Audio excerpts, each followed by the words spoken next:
Okay guys, quick fix for the KRX 1000 tank overpressurizing. I've noticed since I got it, every time I pull the cap to put fuel in it or whatever, the cap blows off my hands. It's so much pressure in there. And a couple weeks ago, it started, it's warming up a little bit. We were riding pretty hard in some really tight stuff, so there wasn't a lot of airflow. I would park for about 5 or 10 minutes. Everything would kind of heat soak real good. I'd go to crank it back up and nothing. It would sit there and crank and crank and crank and crank and crank. So, I mean, it was vapor lock. That's really the only way to go about it. So I started looking into why everything was like it was. So first thing I did, and first things you guys will do, is pull this cover here behind the seats. There's 2 bolts and 3 push pins on the left. Pull that.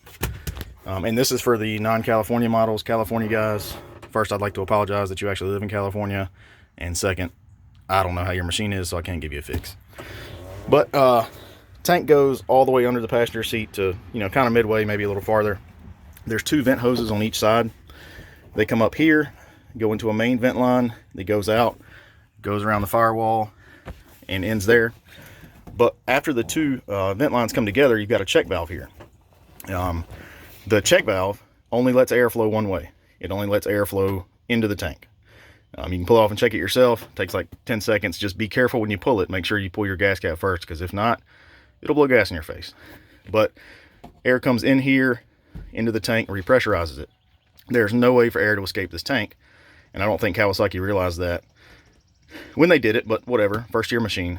But what I wanted to show you, that vent line goes all the way across the back and goes into the frame rail right there. And it's actually got like one of the little push plugs on it, so it shouldn't get any moisture or dirt or crap or whatever in there like the older T-Rexes did. Excuse me. But what a lot of guys are doing to fix it is just flipping the valve over, and I'm sure that helps the tank pressure because it allows air to escape.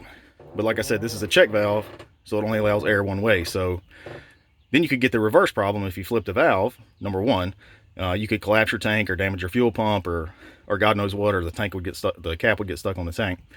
And the other reason I don't want to flip this valve is because if you roll the machine or lay it on its side, gas is going to come up here. If the valve is facing the other way, gas is going to come right out into the frame rail, and it could leak and start a fire, and I don't want to burn up in a side-by-side. And the chances of me putting mine on the side or the roof are pretty high. So the quick fix for it, and relatively cheap, is to buy part number VVRIL from Tanks Incorporated. It's an inline remote rollover valve, so you get 2 pieces with it. This piece here is the remote rollover valve, and this piece here is just an extra piece they give you to put on like the end of a vent line, but we don't need that because ours plugs into the frame, so toss that. But this little valve, you always put the small end down, and you always want to mount it vertical. There's a ball in here, and when the ball's in the bottom, you can hear it shaking. Air can flow both ways. So if we get in a situation where the tank's overpressurizing, it can vent right out of here, no big deal. If we get in a situation like we hit a creek or fill it up with fresh fuel, and the tank, and everything draws up in there, air can flow back in. So this is what Kawasaki should have done from the get-go, but I mean, they've got cost, and they probably had a million of those little valves sitting around, so they just use it. But the cool thing about this thing is, when you get on your side, you can hear the ball roll over, or upside down, the ball's in the big end, and that stops all the fuel from flowing and air from flowing, so that should keep you from pouring fuel everywhere and starting a fire. So let me get this installed, and I'll be right back. Alright, so I got it installed. It takes about 10 minutes. It's really not hard. The first thing I did, undo that clip and switch the hoses. That'll kind of get your angle right. Cut an inch off of that end, an inch off of that end. Use a little WD-40 or something to work the rubber onto the metal fittings. They're a hair bigger than what factory is, but they'll slide on there. That thing is not coming off, but you got to be smart, so I put zip ties on there. And then there's 2 factory holes here, almost like it was made for it. Just run a zip tie through there to hold it up. It's not going anywhere. It's a straight up and down.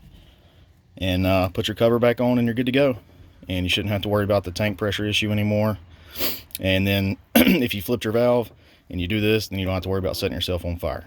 So thanks, guys.